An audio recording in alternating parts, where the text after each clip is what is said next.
അള്ളാഹുവിന് ഏറ്റവും വെറുപ്പുള്ള മൂന്നാമത്തെ കാര്യം ഇളാഅത്തുൽ മാൽ, സമ്പത്ത് നശിപ്പിക്കൽ. അതാണല്ലോ നമ്മുടെ ഫാമിലിയിൽ എൻഗേജ്മെന്റിന്റെ പേരിൽ നടക്കുന്നത്. അതല്ലേ നമ്മളെ നാട്ടിൽ നടന്നുകൊണ്ടിരിക്കുന്നത്. സമ്പത്ത് നശിപ്പിക്കുക എന്ന് പറയുന്നത് അള്ളാഹ്ക്ക് കടുത്ത വെറുപ്പാണ്. കുറെ ഇബാദത്തുണ്ട്, അള്ളാഹ്ക്ക് വെറുപ്പുള്ള കുറെ ഇങ്ങനത്തെ കാര്യങ്ങളും ചെയ്താൽ എങ്ങനെയാ ആഖിറത്തിൽ രക്ഷപ്പെടുക?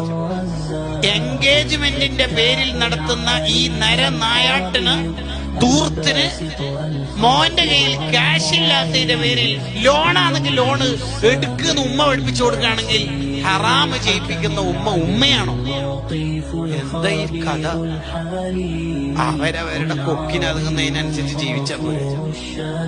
ആദ്യ ചെറുപ്പക്കാര് കുടുങ്ങി നിൽക്കല പലപ്പോഴും കല്യാണ സമയത്ത്.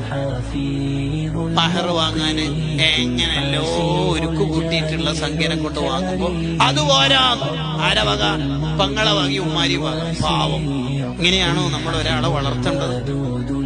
നബി സല്ലല്ലാഹു അലൈഹി വസല്ലം തങ്ങൾ മക്കളെയൊക്കെ വളർത്തിയ എങ്ങനെ? മുത്തുനബിക്ക് മോള് ഫാത്തിമ ബീവി കാണിച്ചു കൊടുത്തില്ല, എന്റെ കൈ പൊട്ടി, വീട്ടിൽ ആരും അടുക്കള പണിക്ക് സഹായത്തിനില്ലാത്തോണ്ട് ഏതെങ്കിലും ഒരു ഖാദിമിനെ കിട്ടി ഫാത്തിമ മോളി കൊണ്ടുപോവാ.